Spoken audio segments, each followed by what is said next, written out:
بسیار خوب. این کل مدار ما هست. این قسمت PIC مایکرو کنترلر هست که زیر کیبورد. این LCD مون هست، RFID ریدر. مدار این IC دیکودرمونه، IC مکس. این قسمت پاور ساپلای که یه 5 ولت و یه 3.3 ولت برای استفاده این فرستنده ساخته میشه. اینجا هم IC حافظه ما هست.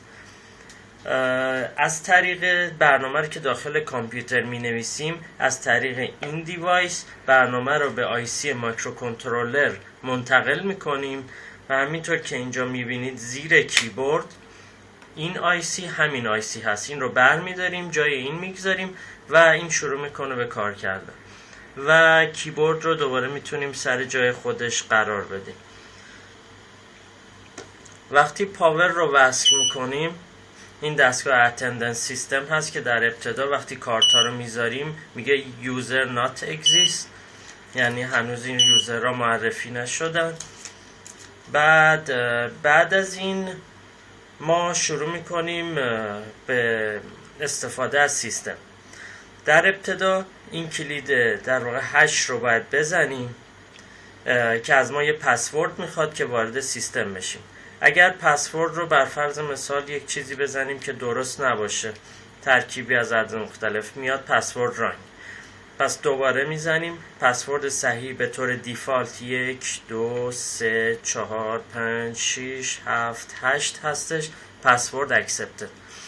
ادمین مود پرس A رو اگر بزنیم چنج پسورد هست. ما میتونیم این کلید رو بزنیم، الان پسورد جدید رو وارد کنیم، مثلا 1 1 2 2 3 3 4 4 و این رو که بزنیم خارج میشیم و دوباره خارج میشیم.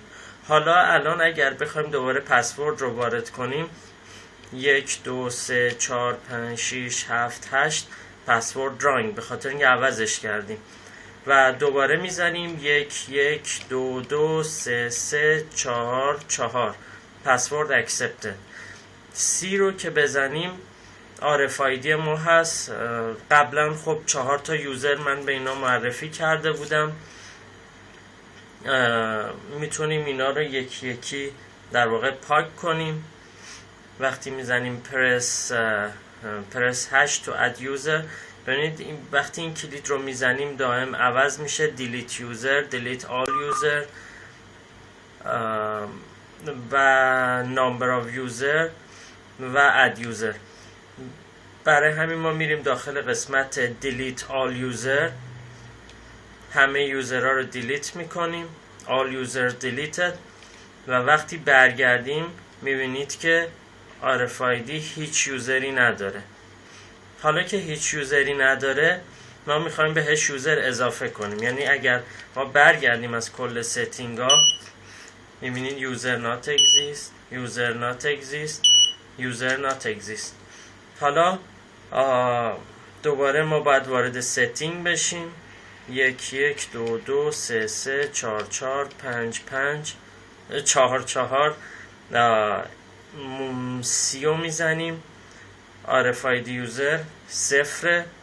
نامبر آف یوزر ما دوباره این رو میزنیم. اد یوزر این کلید رو میزنیم، گفته پلیس RFID تگ، این رو میزنیم. بعد از ما میخواد نام وارد کنیم که حروف مثل روی تلفن ها این A هست، ببخشید این علامت ها هست، این A هست. اگر بخوایم بریم بعدی این رو میزنیم و حالا B رو تایپ میکنیم، A B و حالا C رو تایپ میکنیم و این مثلا اسمش ABC هست و با زدن D ID saved این ثبت شده. بنابراین این کارت رو داریم. آیدی بعدی رو میخوایم ثبت بکنیم، دوباره برای اد یوزر این رو میزنیم، گفته RFID تگ و این رو گذاشتیم. حالا اسم جدید رو میخوایم بذاریم DEF. این D هست، این E هست و این F هست و دیو میزنیم، آیدی سیف شد. بنابراین حالا برمیگردیم کلا.